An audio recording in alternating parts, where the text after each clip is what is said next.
I had my bachelorette party. Thank you. As you might imagine, a bachelorette in your 30s looks different than a bachelorette in perhaps your early 20s. So when my friends asked what I wanted to do, we were going to Harper's Ferry, and I said, there's a hike I've done there before, and I think on Saturday we should go on this hike, and then we'll go back to the Airbnb and we'll have fun and we'll drink a lot and we'll do the bachelorette things, but I think we should do a little physical activity first. And bless their souls, they said yes. And I said, Christine knows about the hike. We've done the hike before. We'll do this hike.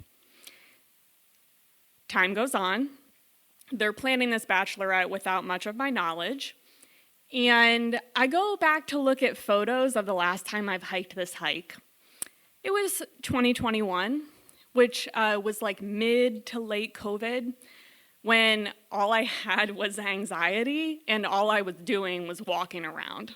So I was 10,000, 20 million steps a day. And I looked back at these photos and I was like, ooh. And that was the first clue that maybe I was in better shape then, and maybe this wasn't the hike. But I said, here we go.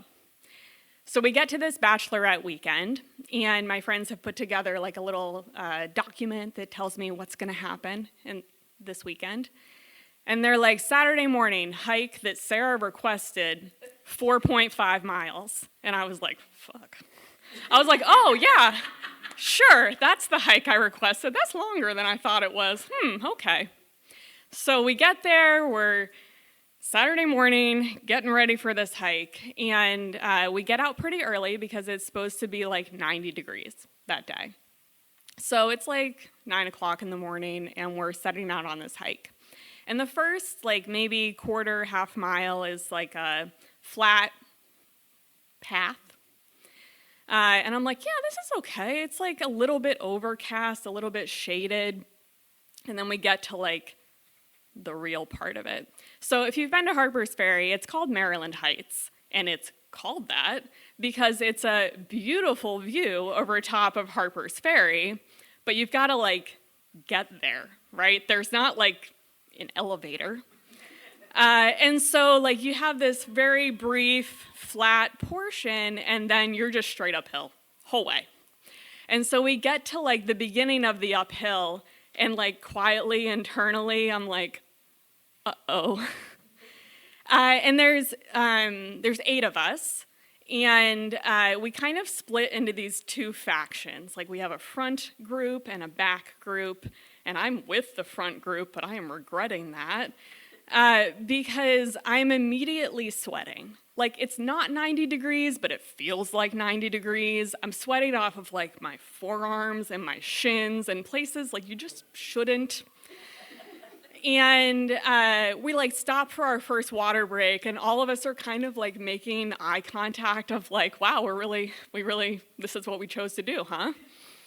But we keep going. We take a second break. This first group is a little bit further ahead that we can't see the second group, and we're ooh, should we wait for them to catch up? Turns out only one of that 3 caught up to us. Luckily, the one with the snacks for the summit. And she was they turned around, they're gonna go back downtown, and they'll just meet us later. And I was like, can I turn around? Nope, this was my idea. We're going up. So we continue on, we carry on, we're trying to keep each other distracted and upbeat. We pause at some point for the requisite, my friend's flipping me off for this idea, but we do reach the summit. It is beautiful. It is worth it. We take 800 million photos. We ask other people to take photos of us to prove that we've done it. We did it. We're here. And then we turn around, and of course you have to go the whole way back down, which as a not often hiker is actually the worst part for me. So my aged late 30-something knees cannot handle this downhill very much either. But we made it down. We reconnected with our friends. They promised to still love me forever, but I am not allowed to plan the next hike.